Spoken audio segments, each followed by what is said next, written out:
લગ્ન જીવન. દોસ્તો, લગ્ન જીવન કેટલું મજાનું છે.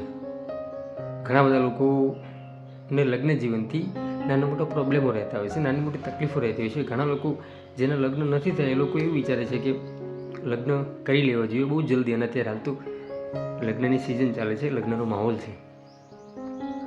ઘણા બધા લોકો લગ્ન કરવા ઉત્સુક છે, જ્યારે ઘણા બધા લોકો જેના લગ્ન થઈ ગયા છે એ વ્યક્તિઓ પોતે ઘણા અંશે લગ્નથી કંટાળ્યા છે, પોતાના સાંસારિક જીવનથી કંટાળ્યા છે. પરંતુ એ બધા વ્યક્તિઓ માટે ખાસ કે લગ્ન જીવન એ એક મીઠો સંબંધ છે.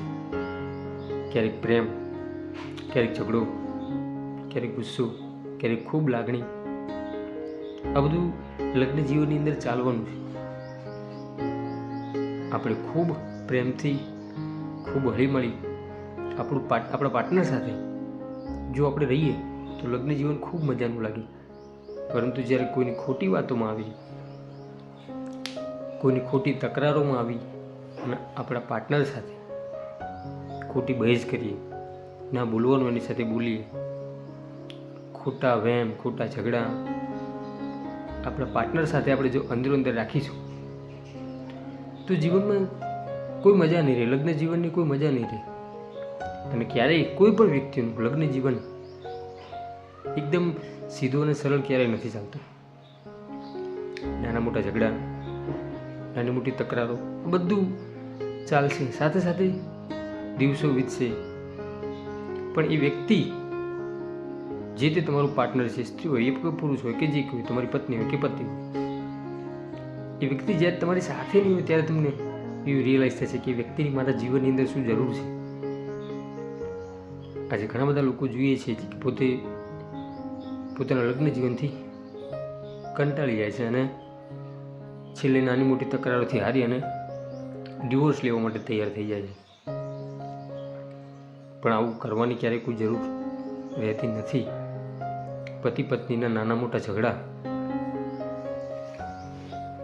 એક જગ્યા પર સંકેલી ખૂબ પ્રેમથી અને ખૂબ હળીમળીને બંને વ્યક્તિઓ, પતિ અને પત્ની બંને વ્યક્તિઓ જો પોતે ખૂબ સમજીને રહે, જો પોતે ખૂબ વિચારીને, ખૂબ ધ્યાનથી અને પ્રેમથી રહે તો લગ્ન જીવનની મજા કંઈક જુદી છે. પરંતુ હાલ સાસુ સસરાના ઝઘડા, પતિ પત્નીના ઝઘડા, નણંદ ભાભીના ઝઘડા, સાસુ અને વહુના ઝઘડા, ઘણા બધાનું જીવન કોતરી ખાય છે. ખૂબ પ્રેમથી જીવતા લોકો પણ આવા ઝઘડાઓથી રાખ થઈ જાય છે. દોસ્તો, ઝઘડા જીવનની અંદર ચાલશે, લગ્ન જીવનની અંદર નાની મોટી તકરારો થશે, પરંતુ આપણા પાર્ટનરને છોડવાની વાત આપણા મોઢેથી ક્યારેય ના આવવી જોઈએ.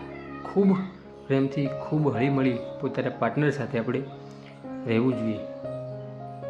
કેમ કે હજારોની મેદનીમાં આપણે જેની સાથે ફેરા ફર્યા છે એ વ્યક્તિને આપણે કદાચ કંઈ બોલશું, સ્ત્રી હોય કે પુરુષ હોય, પતિ હોય કે પત્ની હોય, જે કોઈ હોય, કદાચ એને આપણે છોડશું તો એ સંબંધનું શું, એ અગ્નિની સાક્ષી લીધેલા એ ફેરાનું શું, નિભાવેલા એ વચનોનું શું, આપેલા એ વચનોનું શું, એની સાબિતી શું, એનો પુરવાર કેવી રીતે કરશું કે હું જે તે વ્યક્તિ માટે ખૂબ લાગણીશીલ છું, હું ખૂબ કાબિલિયત છું. માટે પતિ પત્નીના ખોટા ઝઘડાઓ છોડી પ્રેમથી હળીમળીને રહીએ. પાર્ટનરને ક્યારેય છોડવાની વાત ન કરીએ. જે કંઈ છે તે ઝઘડાઓ ઘર ખૂણે પતાવી અને પ્રેમથી રહીએ. આ વિડીયોનો સંદેશ છે. આ વિડીયોના માધ્યમથી હું કહેવા માગું છું કે જ્યારે કોઈ બે વ્યક્તિ અલગ થાય છે ત્યારે બે વ્યક્તિ પોતે અલગ નથી થતા, આખી દુનિયા અલગ થઈ જાય છે. જ્યારે પતિ પત્ની અલગ થાય છે કે કોઈ પણનો સંબંધ જે તૂટે છે ત્યારે આખી દુનિયા એક અલગ થઈ જાય છે. પોતે વ્યક્તિઓ તૂટી જાય છે, સંબંધ નથી તૂટતા, સંબંધ તો હજરા અમર હોય છે. માટે ખૂબ પ્રેમથી અને ખૂબ હળીમળીને લગ્ન જીવનમાં રહીએ, ખૂબ શાંતિથી અને ખૂબ પ્રેમથી, સમજણથી પોતાનું જીવન જીવીએ. એવી જ એક પ્રાર્થના સાથે ફરીથી એક નવા જ વિડીયોમાં આપણે મળીશું. ત્યાં સુધી દરેક દોસ્તો અને દરેક મિત્રને જય શ્રી રામ.